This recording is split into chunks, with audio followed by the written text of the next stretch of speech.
Good morning, my name is Dr. Ellen Storm and it is just gone 7 o'clock in the morning on Sunday the 1st of March, and I'm here this morning to invite you to join what I am calling the Lucy Letby Dialectic Society.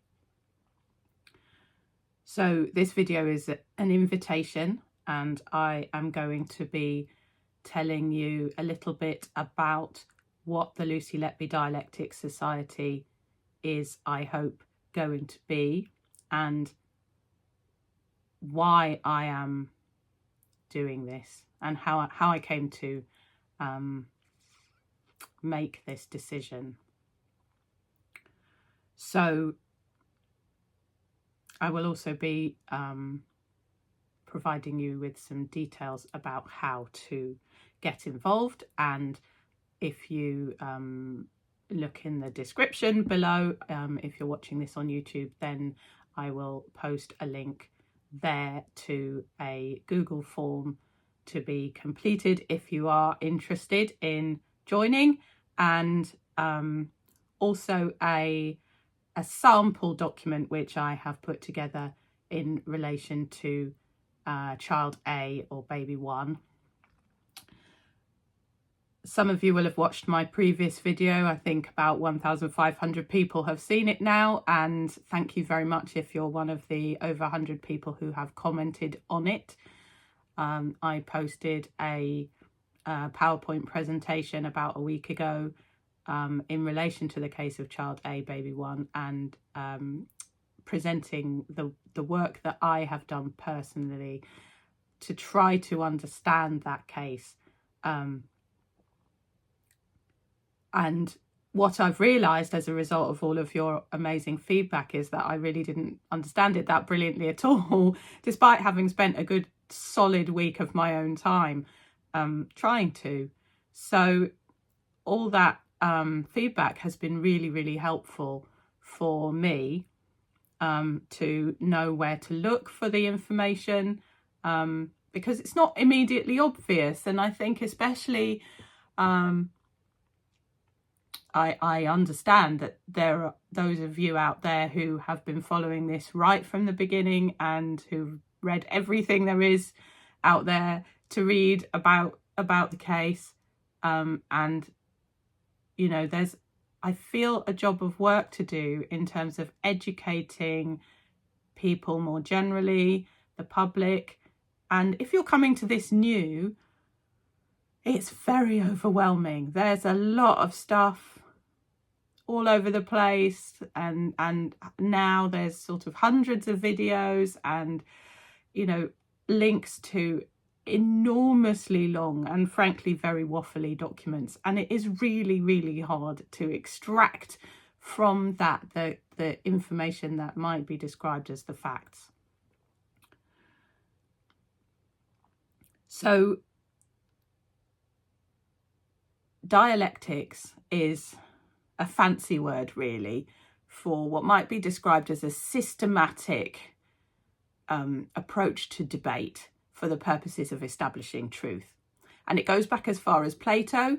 Then it was picked up by this guy called Georg Wilhelm Friedrich Hegel, who was a German philosopher born in Germany in 1770, and I'm not saying this from memory. You can probably see from my glasses that I've got my desktop up behind the camera, so I'm partially reading things off the screen. But yeah, so I became interested in the philosophy of science, which is really to do with how we come to understand ourselves, to know things, what we believe, what kind of the difference between knowledge and belief and truth, how we come to believe the things that we believe ourselves to know and to make claims about what is true.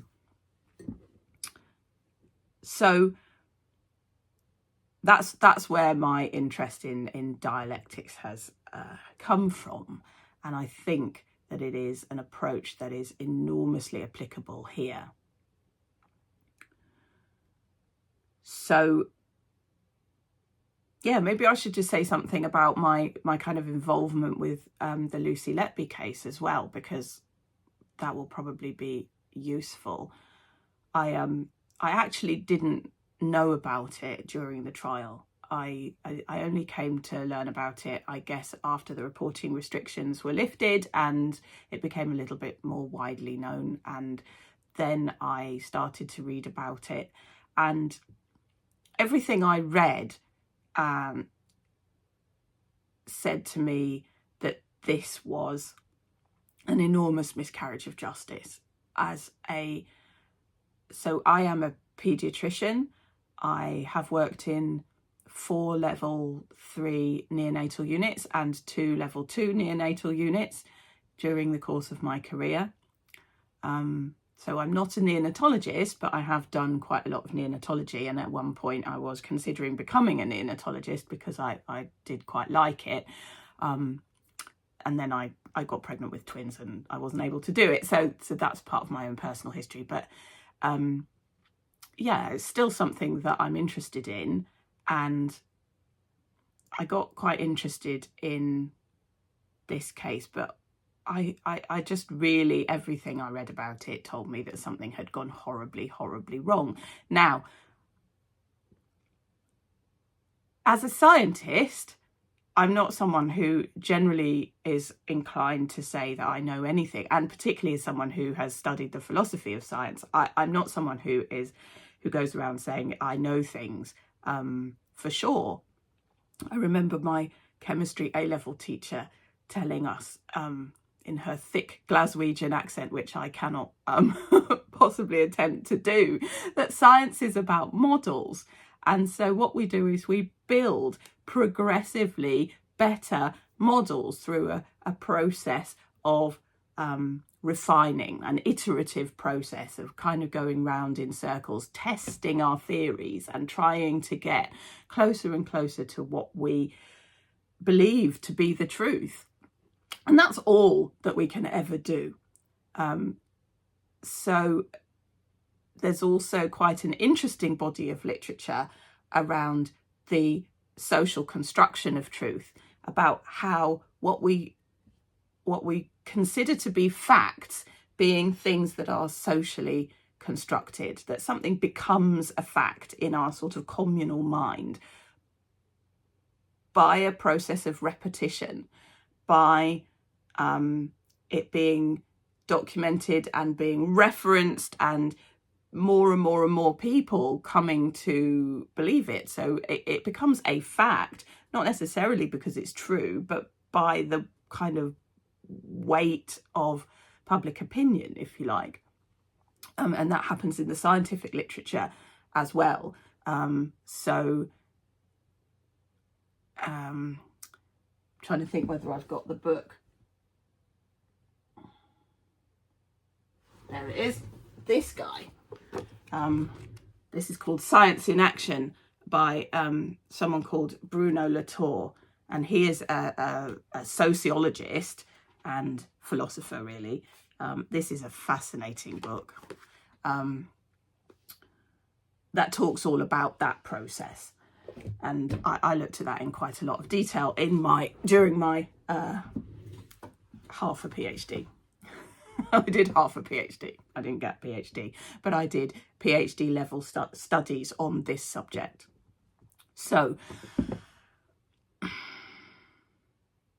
what I have done over the last week since I posted the PowerPoint presentation is that I have looked at all of the links that you guys have suggested to me, and the videos that you have suggested to me, and I have translated that information into a working Word document, and I will post the link to that as well as to the Google form below. So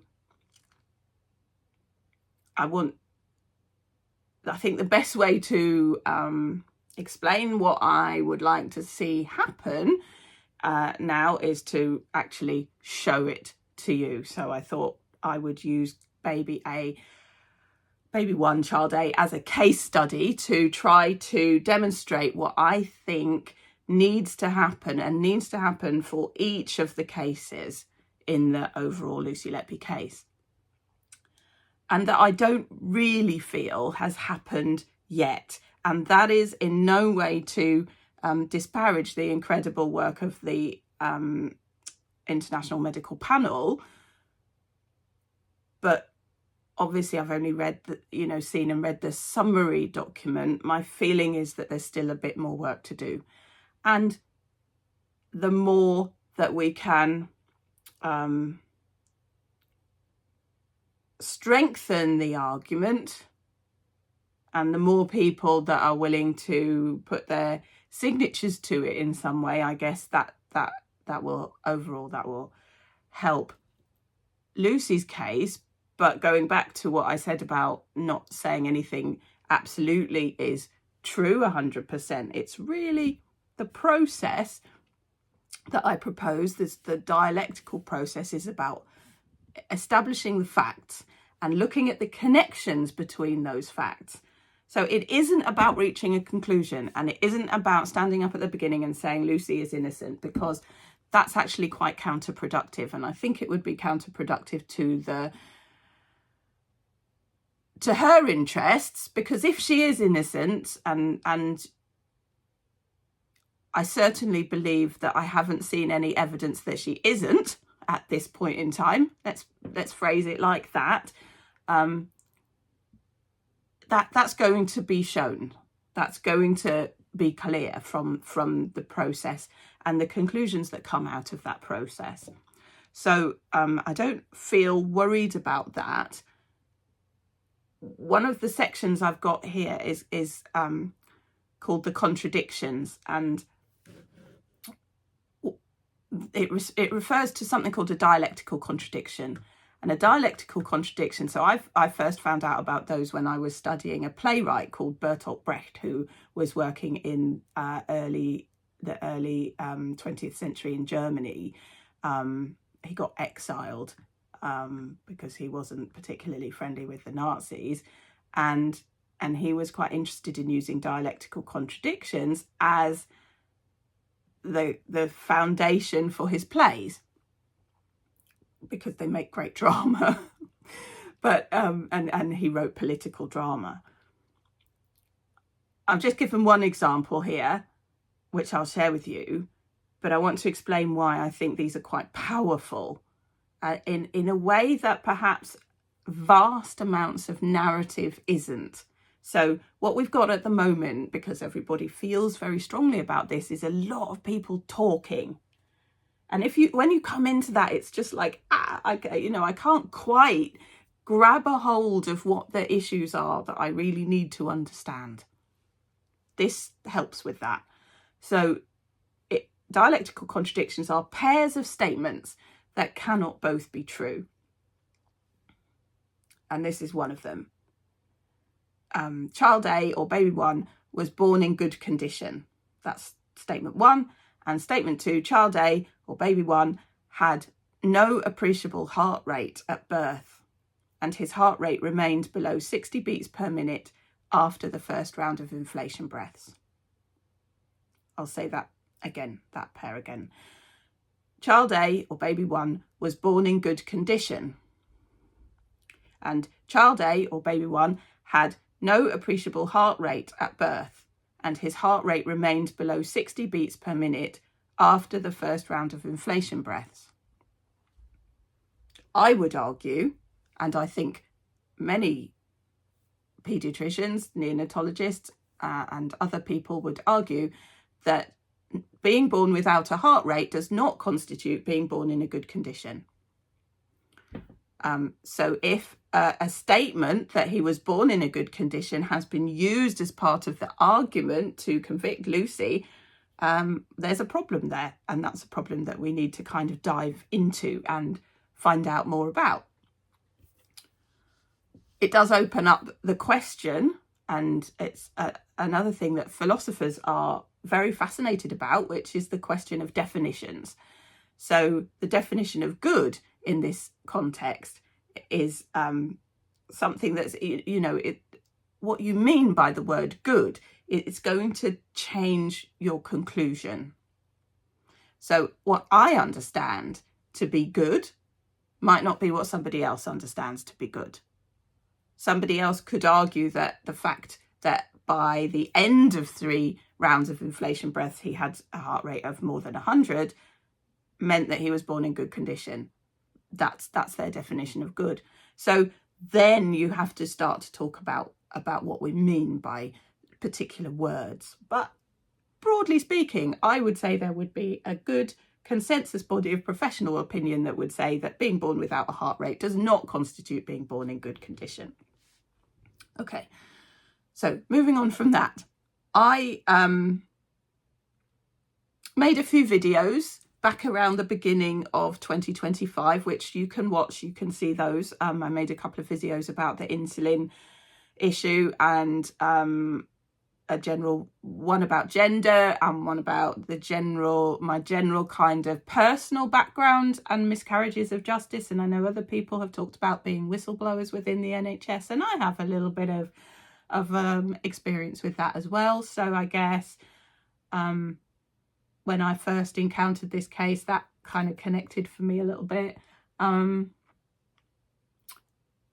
And I went to the demonstration outside the Thirlwall inquiry in Liverpool, which is where I live. And I also attended the Thirlwall inquiry on one occasion, which was the day that the Royal College of Paediatrics and Child Health gave their evidence.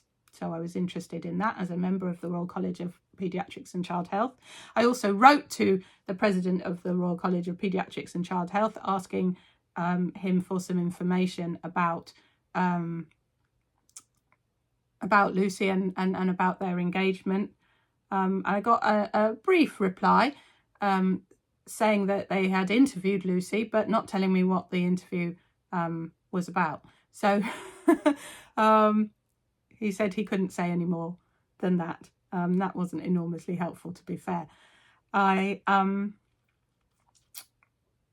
So I did those things, and I also got a little bit involved with an organisation based out of Bristol University called Empowering the Innocent, and I went to one of their conferences and gave a presentation there.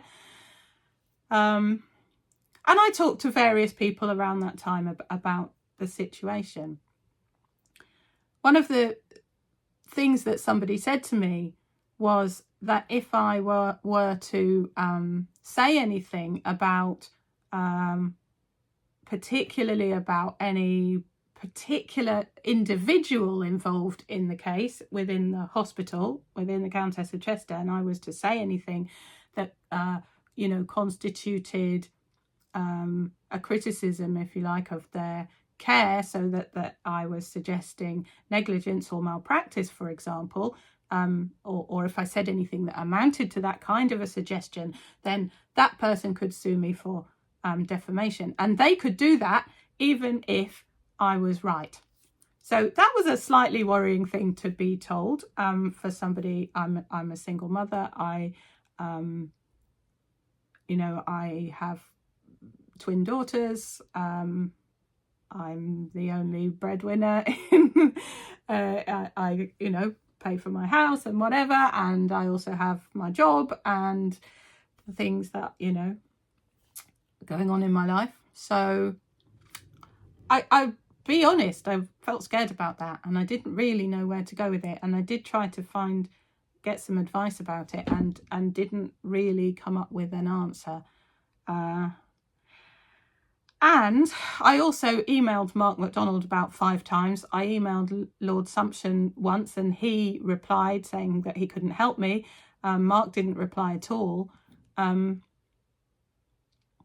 So I'd offered my, services, if you like. Said I'm happy to get involved. I've got some knowledge in this area which I'm willing to contribute, but I just felt like that really wasn't wanted at that point in time. I was also told by the 19 nurses somebody from the 19 nurses, because I appreciate there might be people involved with 19 nurses watching this, but somebody from 19 nurses told me that they didn't want me to speak at their conference.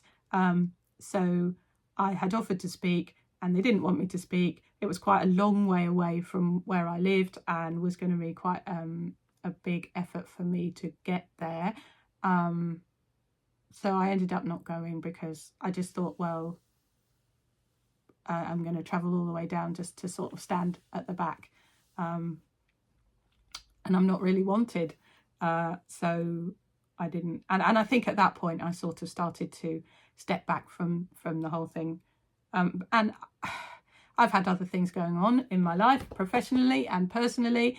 And at the back of my mind, there's just been this kind of niggle going on, like just really uncomfortably feeling like I'm sitting on this, not just knowledge, but awareness, but ability, to really do something, that I could do something with my knowledge and particular knowledge and skills that would be helpful. And I want to do that, but I haven't really known how to do it. So